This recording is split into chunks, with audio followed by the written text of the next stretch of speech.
AEW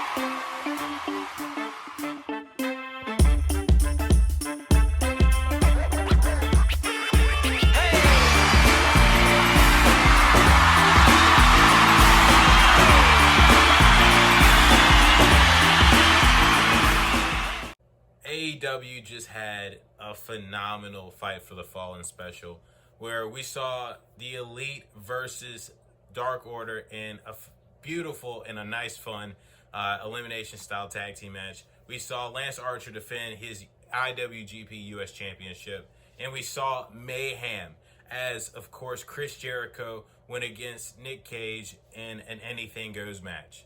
And a bunch of other things happened tonight with a lot of teases for some possible future things. So without further ado, I'm Kevin Jones, the Disciples of Wrestling, and let's hop into it.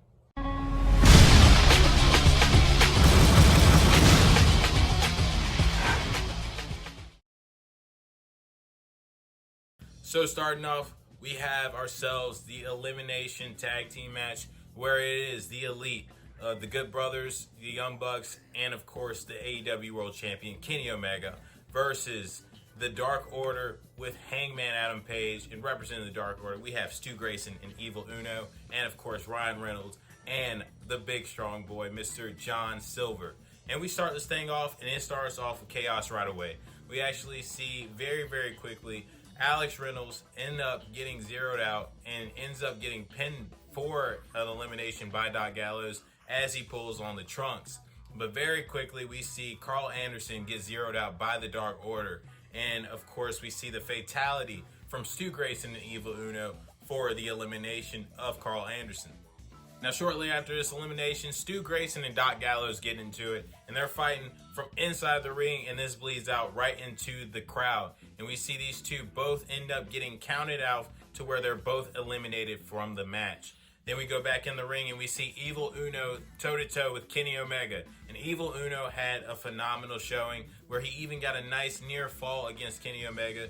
But as of course he looks to get the big pinfall over Omega, eliminating him, he goes up top to try to hit a top rope move where Kenny Omega ends up dodging it. And we end up seeing Kenny Omega hit the V-trigger leading up to the one-winged angel to eliminate Evil Uno. Now we have a 2 versus 3 scenario with John Silver and Hangman Adam Page left for the Dark Order versus the Elite, the OG Elite of the Young Bucks and Kenny Omega. Now very quickly we end up seeing John Silver get zeroed out, and we see the Young Bucks end up teaming up to hit a power bomb on the apron to Hangman Adam Page, taking him out. So we end up seeing while John Silver is zeroed out, he tries to get in some offense, gets in a little bit, but eventually this thing bleeds to the outside as a goalpost, a basketball goalpost gets set up, and we see the ending taker from the Young Bucks as Nick Jackson goes for a slam dunk and just takes out John Silver. Then he ends up getting brought back in by the Bucks to hit the BTE trigger to get John Silver eliminated. And now we have ourselves a 3-on-1 as we have the Bucks and Omega versus Hangman Adam Page. Now Adam Page ends up kicking out of everything.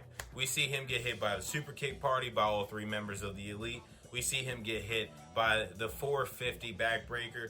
We end up seeing him get hit by the V-trigger, and he kicks out of everything.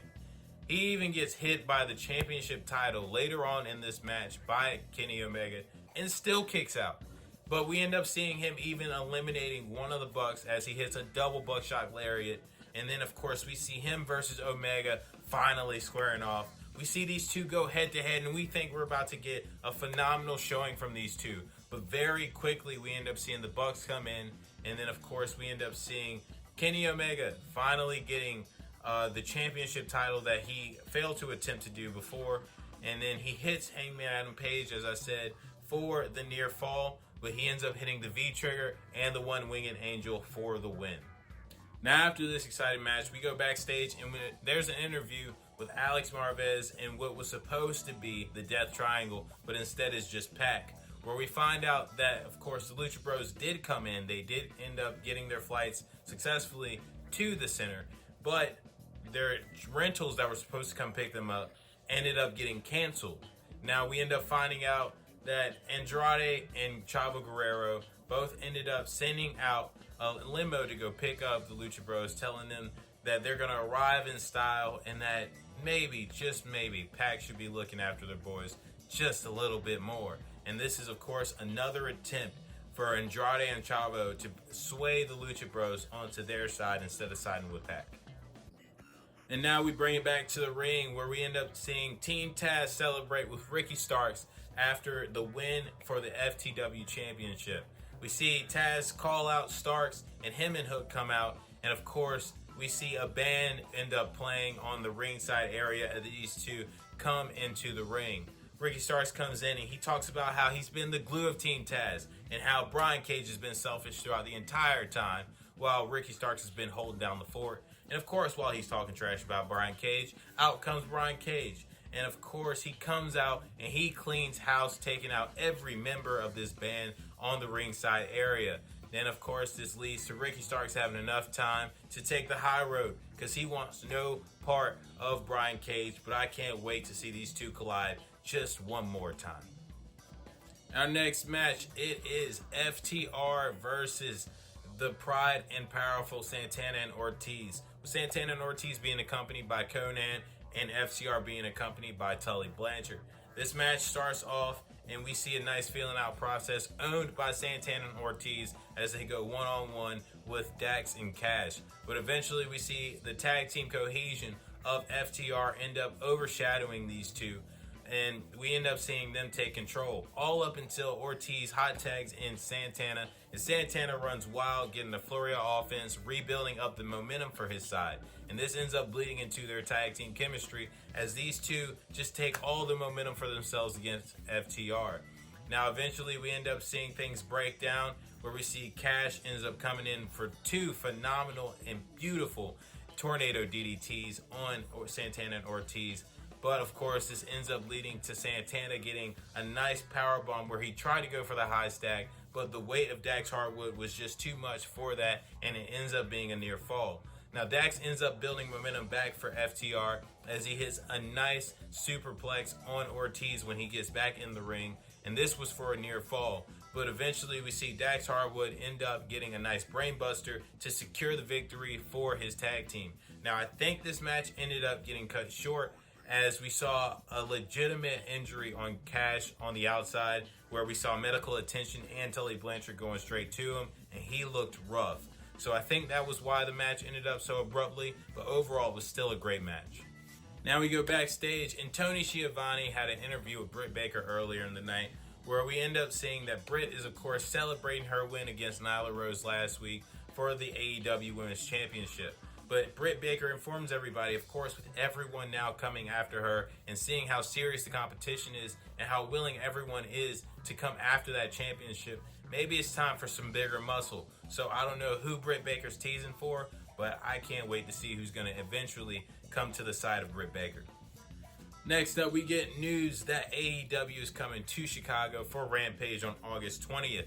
And of course, we end up taking it backstage to Alex Marvez, where he ends up interviewing Darby Allin and Sting, talking about the show that's coming to Chicago. And Darby says he'll be there as he's looking to prove that he is the best that AEW has to offer. And even talks about how AEW is the place to prove that you are the best in the world, even if you are claiming to be the best in the world. So this is a dig at CM Punk, and I'm hoping that he shows up because, of course, the rumors are coming lately. And what a way to start off if he ends up showing up against Darby Allin in a feud. I wouldn't be mad. So hopefully this isn't just a little slide anymore. Hopefully that this is something that is confirmed now. Now next up, we have for the IWGP U.S. Heavyweight Championship, we have the champion, the newly crowned champion, Lance Archer, versus the challenger and a member of the Bullet Club, Hikulo, accompanied by his dad, Mr. Haku. So he comes out, and of course, this starts off as a hoss fight automatically. As if you guys haven't seen this man, Hikulo, he actually towers Lance Archer, and Lance Archer is like 6'8". Like, he towers this man. And this starts off as a hoss fight as these two go head to head with one another, trying to get the leverage. Now, overall, what ends up happening is during commercial break, we actually see Lance Archer gets thrown out to the outside, and Haku ends up getting the momentum and bringing it to his son as he goes right after Lance Archer, throwing him into the barricade. And of course, when we come back to commercial break, Hakulo still has the momentum. And then we end up seeing Lance Archer just turning things around when he ends up hitting the old school back flips variation. And of course, leading up to a superplex and then the code red for the win. Now we go backstage and Cody Rhodes gets interviewed as he's, of course, monitoring everything in the EVP position. Next to him, where we see Jerry Lynn and, of course, Tony Khan. And he's getting questioned about his match next week against Malachi Black. And as the question gets asked, that's when Malachi Black felt it was a necessary time to go right after Cody. And these two brawl from what looks like gorilla position all up into the entrance stage in the crowd area. These two go back and forth, and Malachi Black ends up laying out Cody. And then we see the officials come out and wrestlers to check up on Cody. And of course, Malachi tells everybody it ain't over yet, as he hits the black mask on one of the wrestlers, laying them flat down, and he goes to the back. Then we see a video package, and it is Miro as he reveals his next challenger. And next week at Homecoming, he will be wrestling for the TNT Championship against Lee Johnson. Talking about, of course, how the Open Challenge has been working for the TNT Championship. But with all these challengers coming in, he might as well handpick who he's going to be wrestling. And he picks the tenacious Lee Johnson, looking to make example out of the young up-and-comer. Now our next match is the Trios match, and it is HFOs and Helico and Private Party versus the Jurassic Express's Jungle Boy Jack Perry and Luchasaurus teaming up with Christian Cage. Now this starts off with Christian Cage and Helico, and quickly Christian Cage wins the feeling out process and gets the favor to his tag team, where he ends up tagging in Jungle Boy, and Jungle Boy runs wild. But this ends up getting stopped as Matt Hardy interferes and takes out Jungle Boy on the outside. But this doesn't bode well for Christian Cage and Marco Stunt, as they end up chasing Matt Hardy to the back.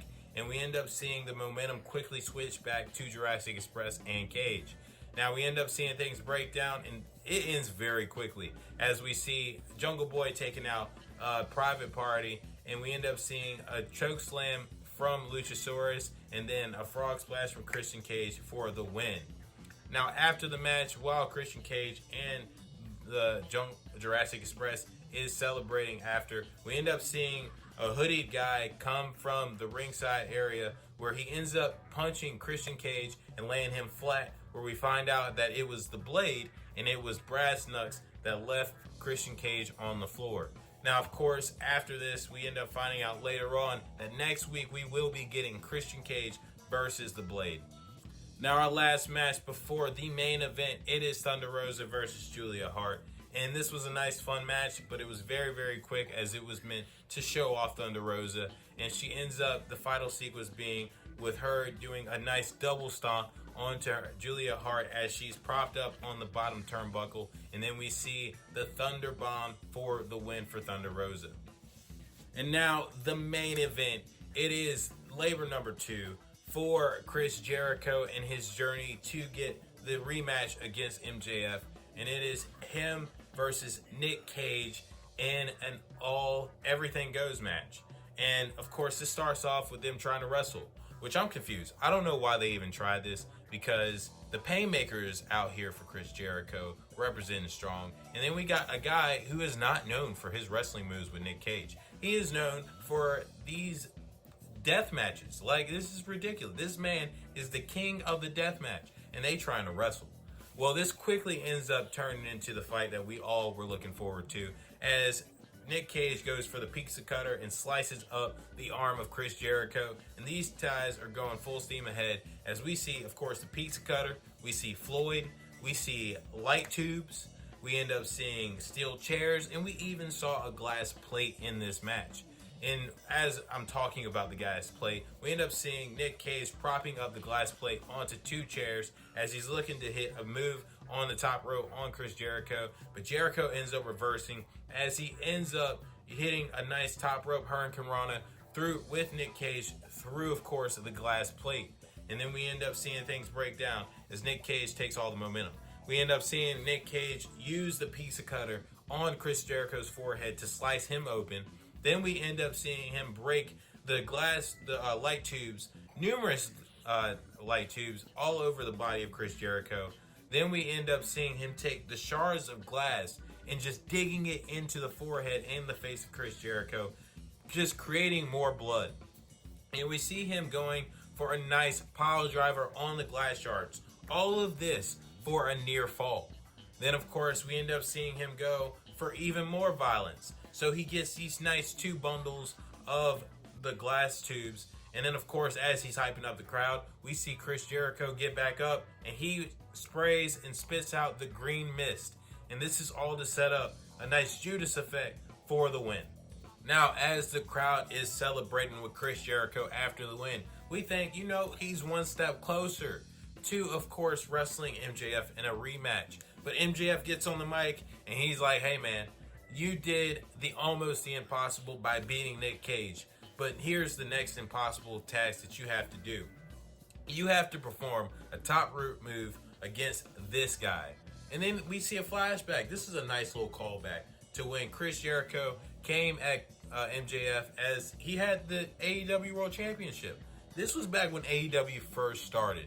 And of course, he tells MJF about Juventud Guerrero and how he looked like a mixed up Brady Bunch and a kid of Juventud Guerrero. And of course, MJF asks, who's Juvi? And then he tells MJF to Google him. Well, MJF informs Chris Jericho that he did just that. He Googled who Juventud Guerrero is.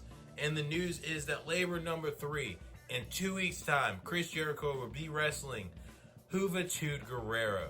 This is Juvi's first time being on TNT in 15 years. And it is against the man and one of his greatest rivals of all time, Mr. Chris Jericho. And Chris Jericho has to perform a top rope move in order to get past Juventud Guerrero to get to MJF.